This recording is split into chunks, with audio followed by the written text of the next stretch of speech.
J'appelle la réunion à l'ordre. Madame Graffière, est-ce que nous avons le quorum? Oui, nous avons le quorum. Avons-nous reçu des déclarations de conflit d'intérêts? Aucun. Point 3. Proposition arrêté 20-25-01 intitulé Arrêté relatif à l'interdiction de stationnement de nuit des véhicules récréatifs dans les stationnements publics de la municipalité de Belle-Baie. Je passe la parole au directeur. Ce soir, merci M. le maire. Ce soir, on vous présente 4 ébauches d'arrêtés. C'est des arrêtés qu'on avait eu des plaintes l'année passée, puis on avait pris note et on a dit qu'on essaierait de uniformiser ces différents arrêtés-là sur le territoire pour que ça soit clair pour tous les citoyens. On avait déjà apporté à votre attention celle-là des VR dans les stationnements publics. Parce qu'on l'avait repoussé pour que le travail avec rueprincipale.org, là, on puisse rencontrer les principaux acteurs du quai, donc les pêcheurs, les groupes cibles, et pour pouvoir faire avancer ce dossier-là et ensuite revenir avec l'arrêté, comme ça les gens comprennent qu'il y a un concept en arrière. Là. Ça concerne surtout la région du quai à Petit-Rocher, parce qu'il y avait déjà un arrêté similaire à Burstford. Mais c'est pas juste le quai, c'est également les rues publiques qui vont à la mer, qu'il y avait des gens qui s'installaient, disons la rue Normandie-Est, les gens s'installaient avec leur VR dans un endroit, puis les génératrices, c'était dessus toute la nuit, puis ça dérangeait les citoyens, ça, on avait eu des plaintes. Alors, c'est le même arrêté, sauf on a ajouté la section 4 qui est infraction, sanction et pouvoir. C'est pour donner les outils nécessaires au corps de police pour faire appliquer l'arrêté si la personne récidive, ben on peut lui donner une amende en conséquence. Alors, l'objectif, c'est ce soir, c'est avec les 4 arrêtés, c'est des modifications, on fera les modifications nécessaires, évidemment. Mais on aimerait avoir une réunion spéciale la semaine prochaine pour au moins faire la première lecture et ensuite faire les 2 autres lectures à la réunion publique là, de juin. Et ça sera en vigueur pour la période estivale. Donc, stationnement, bruit excessif, marchands colporteurs, des cantines, puis les fausses alarmes, ça, c'est à l'année. Là. Mais les 3 premières, mais c'est surtout la période estivale qu'on a qu'on a des plaintes ou qu'on est la période achalandée, disons, pour les food trucks ou les comporteurs. Là. C'est pas en janvier qu'on voit les food trucks, là, c'est la période estivale. Donc, pour la première arrêté, VR, stationnement public, avec l'ajout numéro 4 là, des infractions, sanctions et pouvoirs, avez-vous des questions, avez-vous des préoccupations sur cet arrêté? Avez-vous des questions? Oui, moi, ce serait juste la période comprise là, entre 19h et 7h. Je trouve que 7h, 19h, c'est de bonne heure parce que, admettons que des gens qui vont au restaurant ou qui vont voir un spectacle, puis ça fait, tu sais, à 7h, il faut qu'ils sortent de là. Tandis que si on le pousserait peut-être à 21h, ça aurait un petit peu plus de... Parce que 7h, je trouve que c'est de bonne heure, ou 19h, je trouve que c'est de bonne heure. Brigitte. Oui, Monsieur le maire, j'avais une question concernant la définition pour les parcs municipaux. Ma question touche davantage disons, aurait un impact pour les touristes parce qu'on a quand même plusieurs festivals au cours de l'été. Puis, comment les touristes vont pouvoir trouver des stationnements alternatifs justement pour participer aux différents festivals? Puis, je me demande si ça serait... Je sais qu'on a une définition de parc municipal, mais c'est pas dans l'arrêté. Puis peut-être que ça faciliterait la compréhension de cet arrêté-là si on pouvait identifier plus spécifiquement les endroits qui sont où les VR seront interdits de stationnement. Dans la première fois qu'on l'a présenté, on a eu cette discussion-là et on travaille de près avec les groupes organisateurs des festivals. Et on les informe que, disons, pour le Festival du Blues, le Festival du Rameur, les gens pourront se stationner dans le parc pas dans le parc, pardon, dans le terrain de stationnement de l'Arena. Donc, c'est l'information qui est circulée, puis au niveau de la publicité.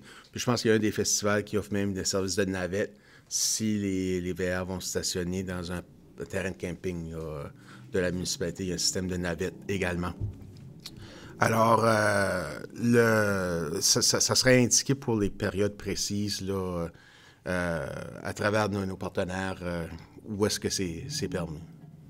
Donc, la majorité des festivals ont lieu à Petit-Rocher, donc ça serait l'aréna de Petit-Rocher qui a toute proximité de santé. Les parcs demeurent les parcs où est-ce que il y a des bancs, il y a des poubelles, c'est un espace vert. Donc, ceux-là, on ne veut pas qu'ils se stationnent à ces endroits-là.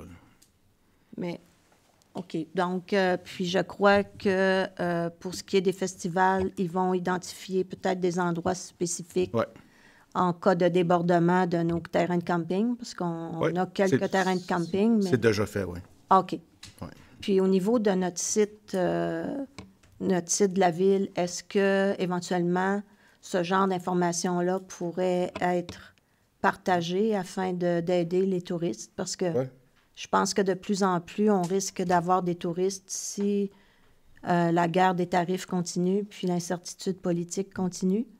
Alors, je pense que c'est important que la ville de Belle-Baie soit ouverte puis accueillante aussi pour nos touristes.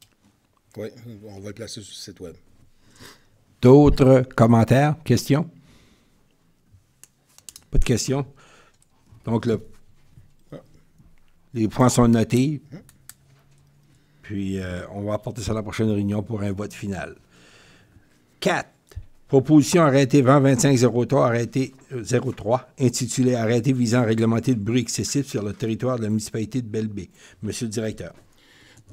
Donc, ça, c'est un arrêté qu'on voulait uniformiser parce qu'on a reçu plusieurs plaintes l'année passée. Surtout la période de construction où il y a des contracteurs qui débutaient avant 7 heures, débutaient à 6 heures du matin ou à 5h30. Donc ça, on a dû intervenir à plusieurs reprises. Et l'autre plainte qu'on recevait, c'est les freins Jacob.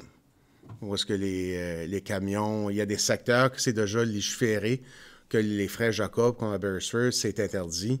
Mais on a des situations avec les anciens DSL, où est-ce qu'il y a certains ponts qui sont fermés, puis ça apporte un achalandage assez important de camions.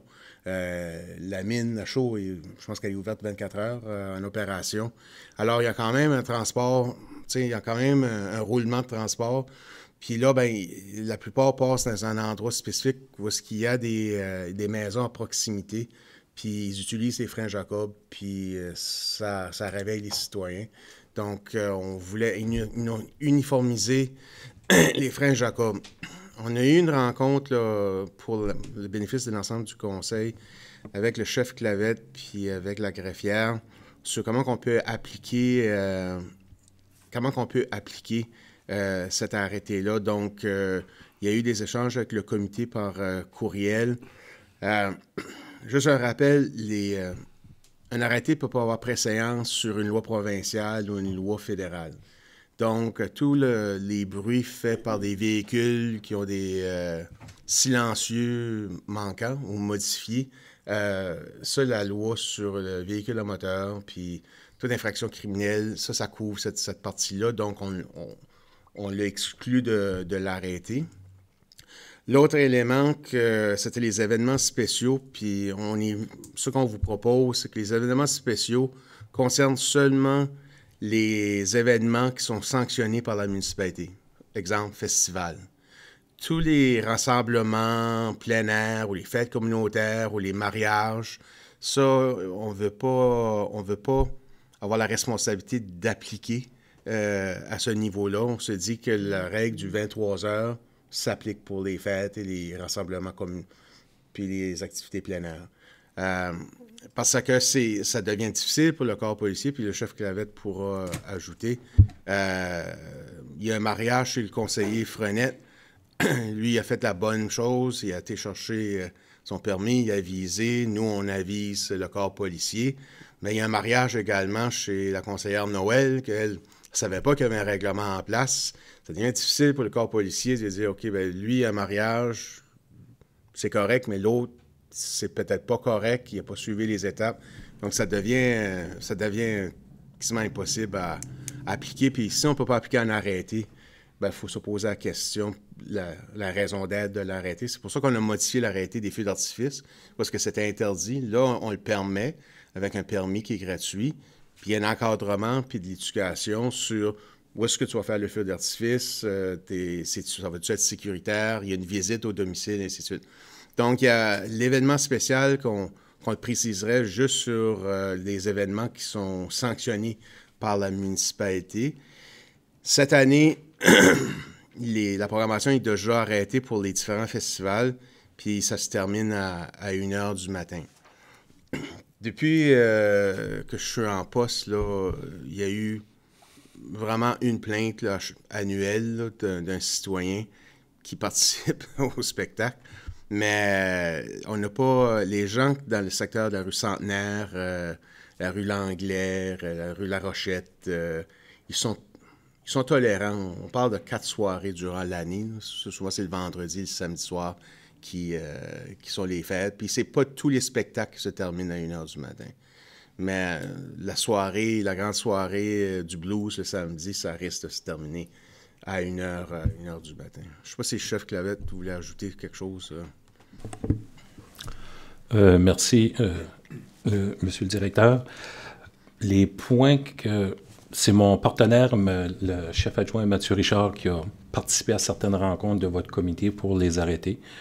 Il m'a soulevé certains points que je partage avec lui. Ce n'est pas seulement sa vision, mais c'est notre vision à nous autres. Les différents points que je voudrais vous partager ce soir, c'est qu'au niveau des arrêtés municipaux, il faut s'assurer que les arrêtés sont applicables en bout de ligne par la suite. Exemple, je vais reprendre l'exemple que le DG a mentionné concernant les permis qui pourraient être donnés à quelqu'un qui fait une activité privée chez lui.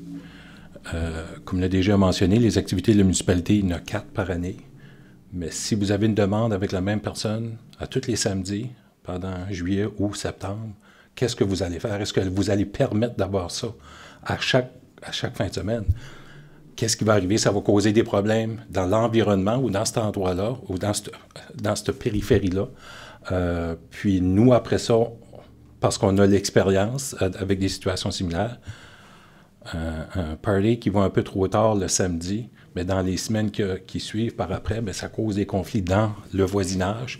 Puis c'est pas seulement des choses pour troubler la paix. Après ça, bien, il y a d'autres conséquences qui s'en suivent.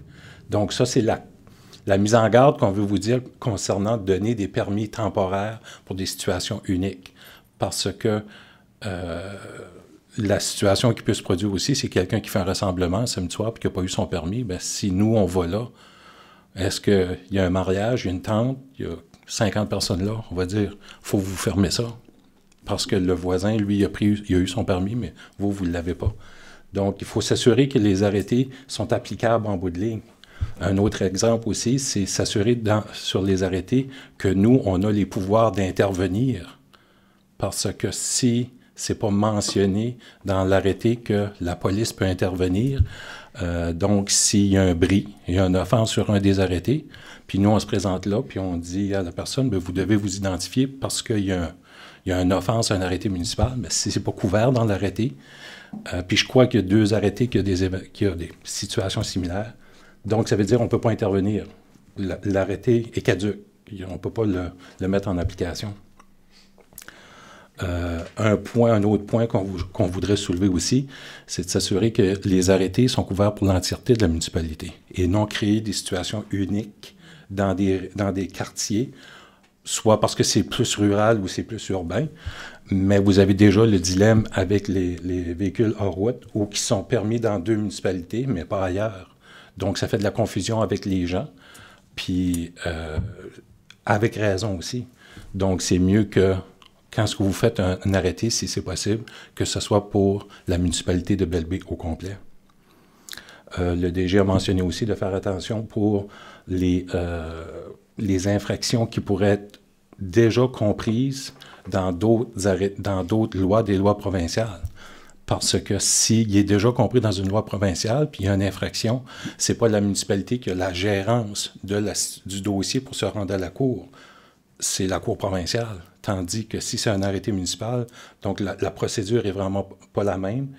Puis il y a beaucoup de frais aussi qui peuvent être encourus par la municipalité. Donc c'est mieux de les rester avec la cour provinciale. Nous, on est prêts, Mathieu est prêt, lui, à continuer à siéger sur le comité pour donner notre point de vue.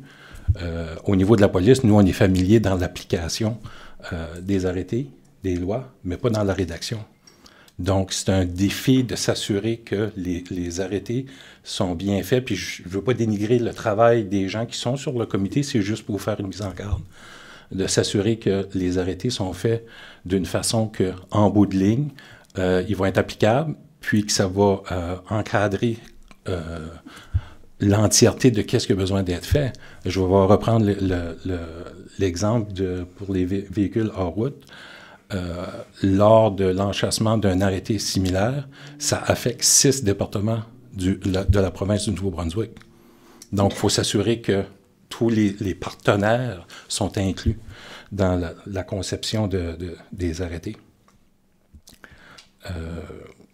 Ça fait que moi, notre vision ou notre suggestion, c'est de vous assurer, c'est d'avoir quelqu'un qui aurait, mettons, la formation ou l'expertise pour confirmer que les arrêtés qui sont mis en place sont applicables en bout de ligne, puis qui sont structurés d'une façon qu'il n'y aura pas besoin de faire de changements dans le futur. Vous, des questions pour le DG ou le chef Clavet? Moi, j'en ai... Oh, Charles. Moi, l'été est déjà court assez.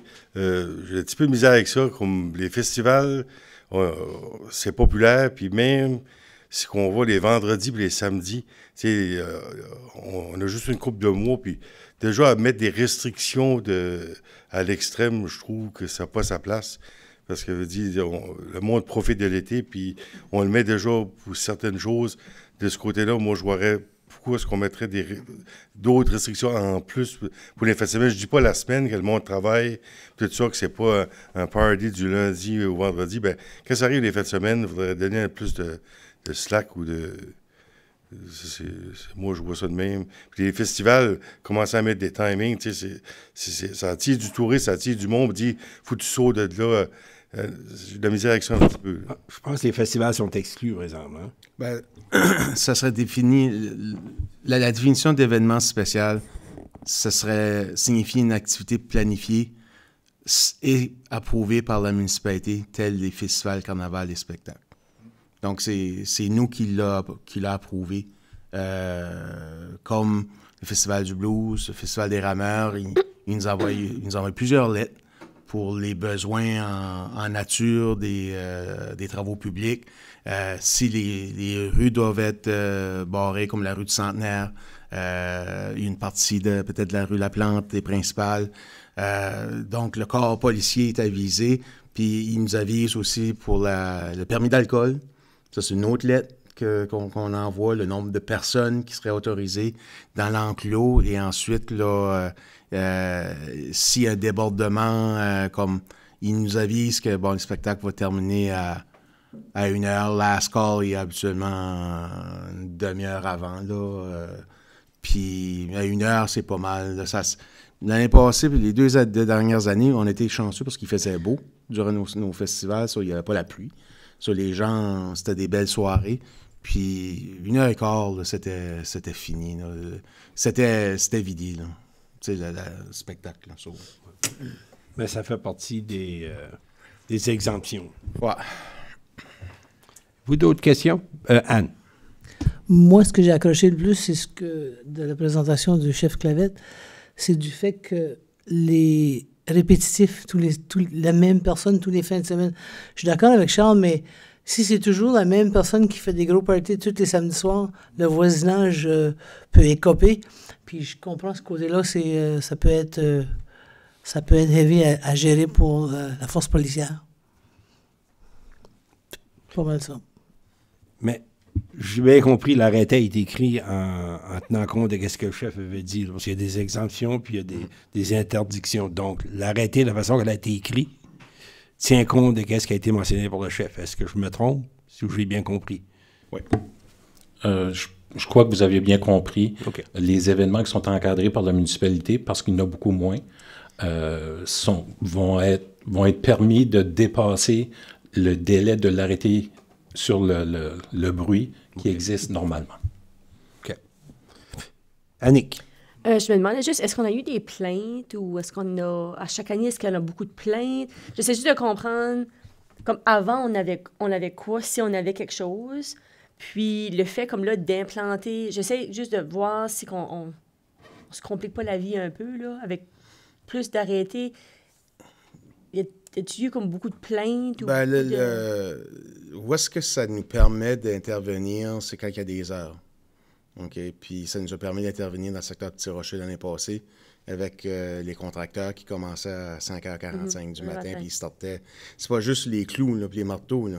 C'est également l'équipement lourd, les moteurs, les camions qui déchargent de la terre, puis la porte du camion qui se frappe. Puis sur ça, oui, on a eu des plaintes assez fréquemment. Marc-André et moi, on a intervenu à plusieurs reprises. Pour les spectacles, il y avait eu une autre dame qui avait fait une plainte l'année passée, mais c'est sa première année qu'elle restait dans le coin, mais elle avait plus de questions. Ses plaintes tournaient plus sous forme de questions. C'est combien de soirs par année, ça dure combien longtemps, c'est ainsi de suite. Puis après que je lui ai répondu tout ça, elle m'a remercié, puis elle comprenait, puis c'était... Où est-ce qu'il y a un autre niveau de plainte qu'on reçoit, puis que c'est pas adressé dans l'arrêté, puis ça serait impossible de... C'est le voisin qui est un peu, disons, qui met de la musique forte à tous les jours.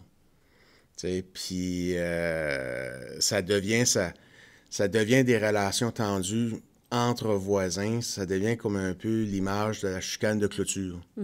C'est pour ça que je posais la question aussi. Il a coupé des arbres, mais c'était sur mon terrain. C'est cette nature-là de relation entre voisins. Puis on en a discuté avec le chef Clavette. C'est difficile. Il y a peut-être une visite de courtoisie qui peut être faite là, par la municipalité ou le corps policier avec le voisin pour le sensibiliser. Mais ça, on a reçu des plaintes l'année passée, puis là, je n'ai reçu d'autres là, cette année. C'est une partie d'une rue seulement. Là, non, ça, j'étais juste curieuse de voir comme d'où ça découlait. Là, mais... Ouais. Puis les Frères Jacob. Excuse, ça, on a eu des plaintes. Oui. Oui. Ça, cette année, là, on a eu dans le secteur Tremblay. Okay. Puis c'est là qu'on va l'inclure parce que c'était permis à des endroits, c'était pas permis et affiché que c'était pas permis. Le Négadou, c'est pas permis, mais c'était pas nécessairement affiché. Il n'y a pas d'affiche sur le bord de l'autoroute. Donc, celui-là, définitivement, on a des plaintes. Brigitte. Bien, je voulais ajouter à ce que M. le DG a dit à propos des heures. À Burstford, on n'avait pas d'heure. Alors, c'était bruit excessif en tout temps.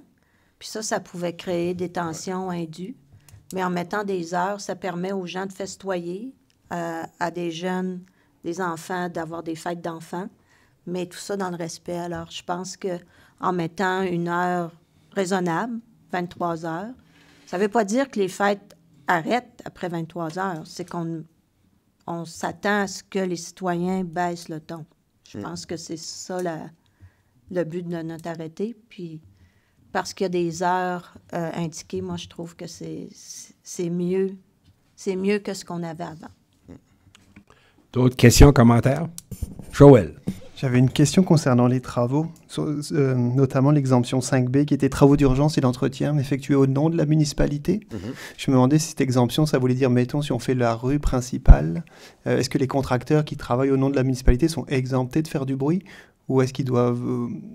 ou alors est-ce qu'ils sont... La clause d'interdiction de faire du bruit, la 3B, s'applique dans leur cas? Si c'est contracté par la municipalité, ils sont exemptés. Okay.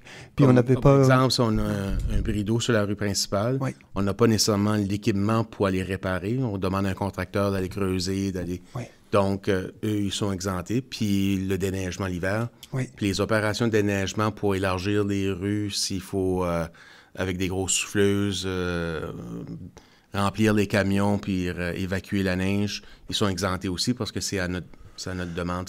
Ça fait partie de la section entretien. OK. Mais je me demandais si on fait une rue classique, est-ce qu'en théorie, lui, il pourrait se dire, je commence à 6 heures, je fais ça au nom de la ville, et puis je voyais plus ça comme une urgence, donc je me demandais s'il n'y avait pas un garde-fou à mettre là pour, si c'est pas urgent ou pas nécessaire.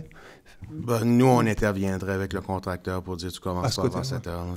Habituellement, lorsqu'on a un contrat, on les avise des règles. C'est bon. Ouais. Et puis, encore travaux d'entretien dans les DSL, est-ce que, comme là, mettons, chemin 322, il y a la province qui a commencé un travaux d'entretien, est-ce que cet arrêté-là s'appliquerait également aux contracteurs embauchés par la province? Ça, on est dans une zone grise. OK.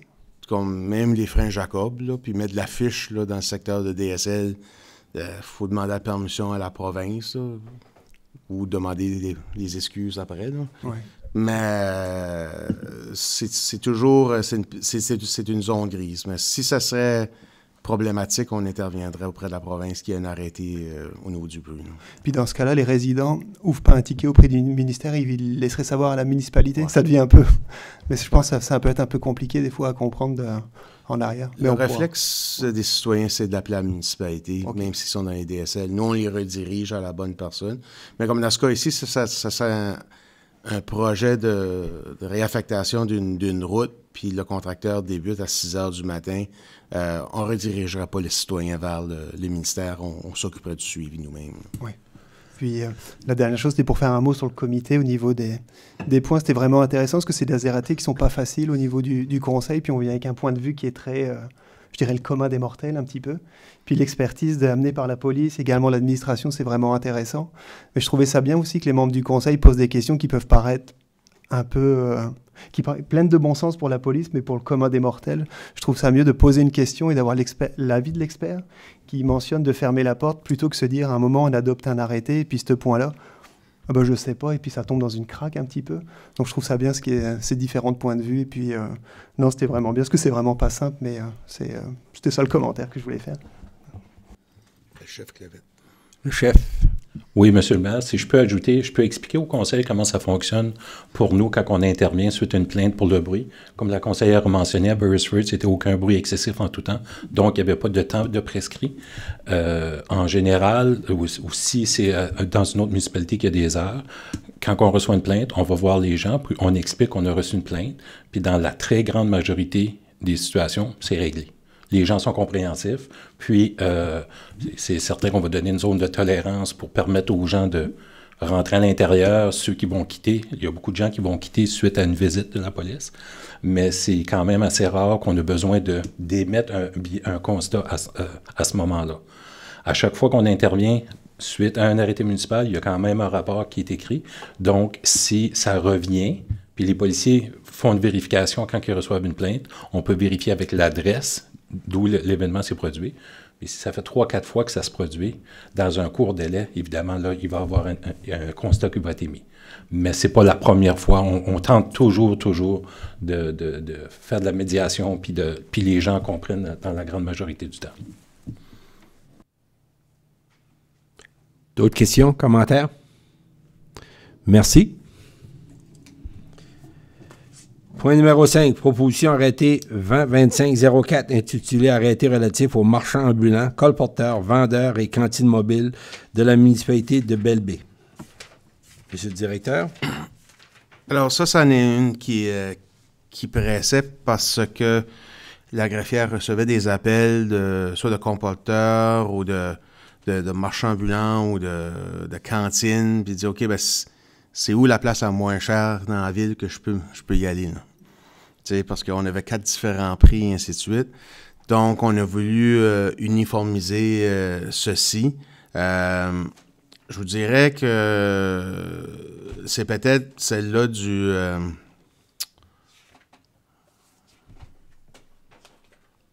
Attendez une minute, là, je vais juste me retrouver dans mon document.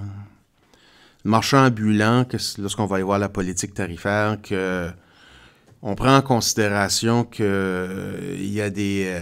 marchand ambulant, c'est la personne qui va louer un espace, soit dans une salle ou dans une salle de conférence à l'hôtel, puis il est là pour une journée ou deux, puis il va vendre du linge sport, ou il va vendre des éléments qu'on a des commerces qui vendent l'équivalent. Et les commerces, ben, ils payent des taxes, ils payent des assurances, ils payent... Donc, pas qu'on veut pas les avoir, mais c'est un peu ce qu'il y avait dans l'arrêté de Bursford, c'est 1 000 $ par jour.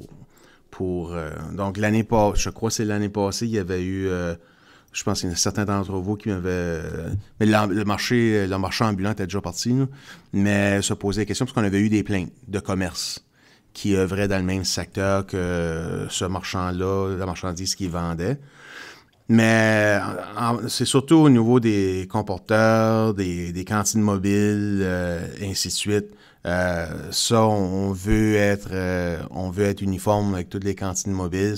Ça arrive que, bon, il y a une cantine mobile de l'extérieur de la région qui va juste se stationner dans un terrain, puis il est là peut-être une semaine, ben, il faut qu'il paye le permis comme nos cantines, tu sais, comme la cantine qu'il y a à Nigadoo, là. Le train, le Tigadou. Donc, c'est ça. Donc, ça permet d'uniformiser et ça permet également... il y a une procédure pour aller chercher son permis, il y a des frais associés, c'est transparent, puis ça donne le corps policier les outils nécessaires de veiller à l'application de l'arrêté. Marie. Concernant la plainte de l'année dernière, là, par rapport au commerce ambulant, je ne sais pas comment ils appellent ça, c'est qu'il faudrait aviser, ça s'est passé dans un hôtel.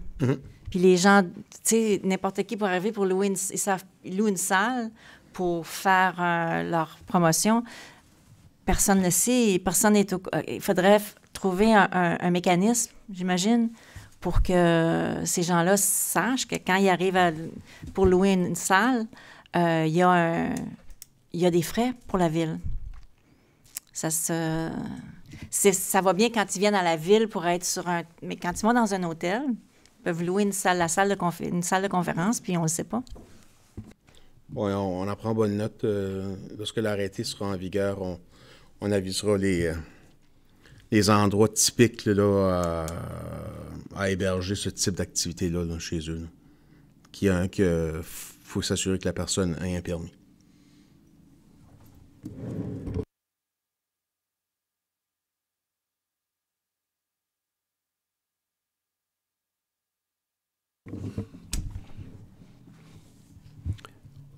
C'est ça, puis le maire faisait mentionner, on va avoir un avocat aussi qui va t'embaucher sous peu. Donc, il va avoir un rôle à jouer dans l'application des arrêtés ou des outils, ou s'assurer que ça soit communiqué clairement au niveau de nos lois municipales. Madame Couturier. Je voulais justement apporter un point au niveau des vendeurs itinérants, les colporteurs, comme on les appelle, qui sont issus des grandes compagnies comme Rogers, Bell, Alliant, etc., qui viennent aux portes, qui cognent aux portes, puis qui veulent vendre leurs produits. Mais souvent, ils ne sont pas très bien identifiés, puis ça peut poser un risque au niveau de la sécurité, surtout de nos personnes âgées puis nos personnes vulnérables. Ça a été comme mentionné là, quand on a travaillé cet arrêté-là, mais je pense que ces compagnies-là vont peut-être devoir recevoir soit une lettre de notre part ou être sensibilisés pour qu'ils soient mieux identifiés à l'avenir, puis justement, qu'ils se soient enregistrés à la ville ou qu'ils aient reçu un permis temporaire. Point noté. D'autres questions? Commentaires? Passe au prochain. Point numéro 6. Proposition arrêté 2025-5. Intitulé Arrêté visant à réglementer les fausses alarmes de services d'urgence de la municipalité de Belle-Baie. Monsieur le directeur. Ouais, je vais prendre un commentaire de la conseillère. Donc, fausses alarmes, c'est porté à notre attention par notre directeur de la sécurité publique. Souvent, il y a des fausses alarmes et ça déplace une équipe inutilement pour une fausse alarme. Ça peut arriver, une fausse alarme. Le problème, c'est quand le problème n'est pas réglé. Là. C'est parce qu'il y a une fausse alarme à tous les jours, à la même heure, pendant 5 jours, 6 jours. Donc, on veut le mettre parce que nos pompiers, c'est des bénévoles. Puis c'est une fausse alarme à 2 heures du matin, ça veut dire qu'on mobilise du monde plein milieu de la nuit pour aller à un endroit qui a une fausse alarme. Puis là, la fausse alarme se reproduit le lendemain, puis le surlendemain. Donc, il y aurait des sanctions pour une deuxième puis une troisième et toutes les autres fausses alarmes par la suite. Sur un moment donné, quand il y a un coût 250 $ d'amende, puis après ça, c'est 500 $ d'amende à chaque fois. Sur un moment donné, la personne sera motivée à régler le problème de fausses alarmes. Là. Puis aussi, ça mobilise des ressources en sécurité publique. Que s'il y a une autre alarme, mais c'en est une vraie, puis c'est un feu, ben là, on a une équipe qui s'en va là, puis on est peut-être à court de soldats pour aller sur la vraie urgence également. Question. Pas de questions, pas de commentaires? Point numéro 7. Proposition de changement de la politique P202302, politique de tarification. Donc, c'est à la page 4 de 5.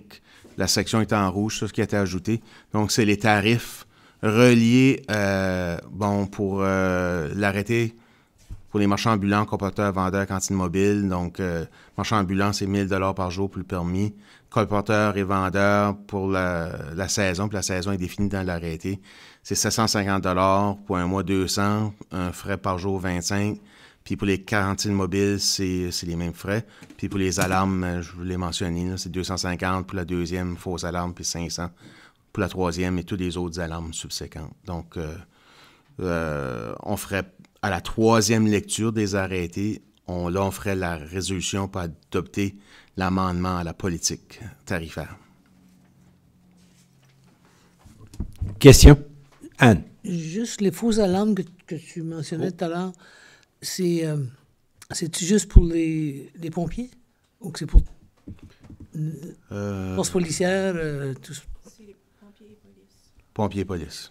Pompiers et police. Merci.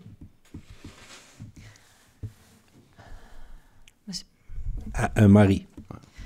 On parle encore des fausses alarmes. Là.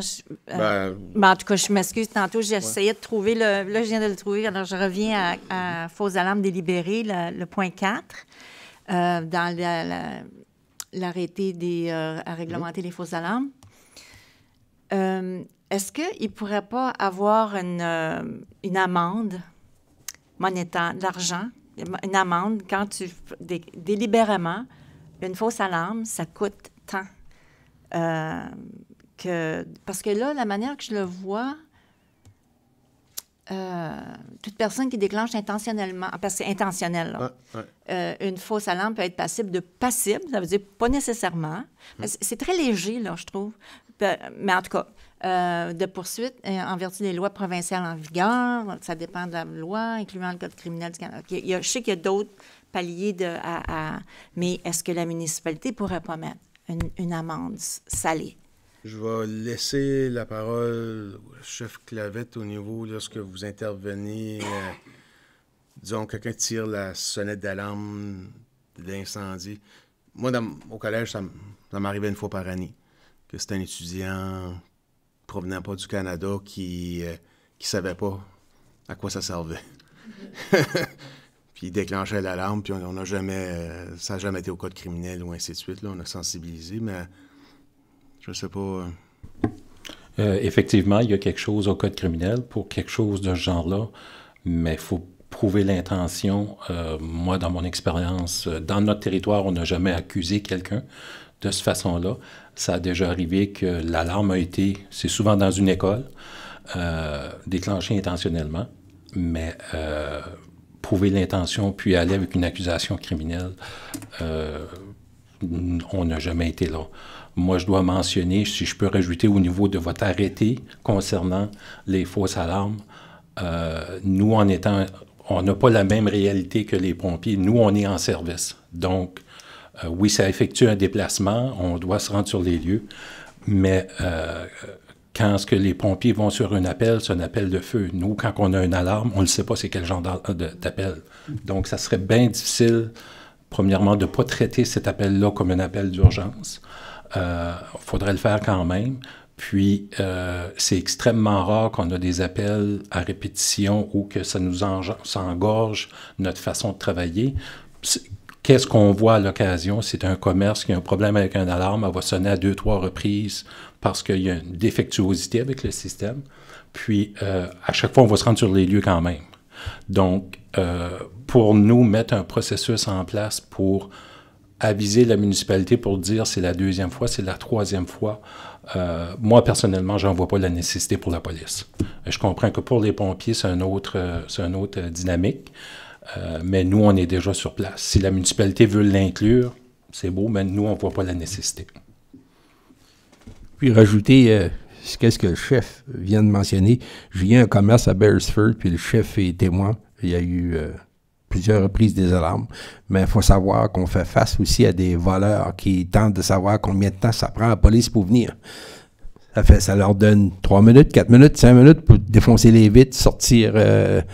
des scies mécaniques, des ci, des ça. Donc, pour les policiers, c'est de l'information. On sait qu'il y a peut-être quelque chose qui s'en vient. Il y a aussi des alarmes qui sont dans une direction, puis les attirer à Pointe Verte, puis on fait un vol après ça à Beresford. Les policiers, c'est pas la même dynamique du tout. Moi, je sais j'étais chanceux parce que les 2 corps policiers se rencontraient dans mon terrain de stationnement lorsque j'appartenais au West End Sport. Toujours eu du bon service. Mais oui, j'ai eu des alarmes, je dirais peut-être 7, 8, 10 par année. C'était des fois des gens qui... à un moment donné, j'avais un chien qui protégeait l'intérieur de mon enclos. Puis les gens faisaient par exprès pour shaker la clôture, pour agacer le chien. Mais lui, il sautait dans la clôture. Puis il était vorace assez, il était méchant assez. Donc, il faisait partir l'alarme. On était obligé de se débarrasser du pitou. À un moment donné, ça fait... En tout cas, il y a toutes sortes de raisons, mais pour corroborer ce que le chef vient de dire, il y a des fois des raisons pourquoi il y a 2 ou 3 alarmes de suite quand on parle de la police. Avez-vous des questions, commentaires? Là, on va continuer sur la politique de tarification. Avez-vous des questions par rapport à celle-là? Aucune question? Oh, Brigitte. On avait eu des discussions dans le comité au niveau de l'échelle de tarification en fonction du risque de fausse alarme. Je vois qu'on n'a pas été là, sûrement pour des bonnes raisons, mais c'est ça, on avait quand même questionné, parce que des fois, si on a, mettons, un propriétaire avec des logements multiples, il peut avoir des risques plus élevés de déclenchement d'alarme que quand c'est une maison unifamiliale. Alors, on s'était un peu questionné, je pense, là-dessus, si je me rappelle bien. Est-ce que M. le directeur pourrait répondre ou une personne qui était sur le comité des arrêtés? Moi, peut-être la greffière. Moi, je n'étais pas présent à cette rencontre-là. On s'avait questionné sur les montants qu'on devait charger, puis on avait discuté avec M. Aubé. J'ai demandé de faire le calcul pour nous donner un à peu près de qu'est-ce que ça pourrait coûter pour envoyer comme les pompiers, puis les bénévoles inclus, puis tout ça. Puis c'est là-dessus qu'on s'est basé pour les prix. Mais quand ça vient à une 2e ou plutôt une 3e infraction et plus, mais là, on a comme doublé le montant parce que même si c'est le même coût, mais là, ça devient comme répétitif, là, c'est ça. D'autres questions, commentaires? Donc, tous ces arrêtés, puis la politique de tarification sera votée en bonne et due forme, 1re, 2e, 3e lecture, si je ne me trompe pas, débutant à la fin du mois. Je propose de lever de la réunion.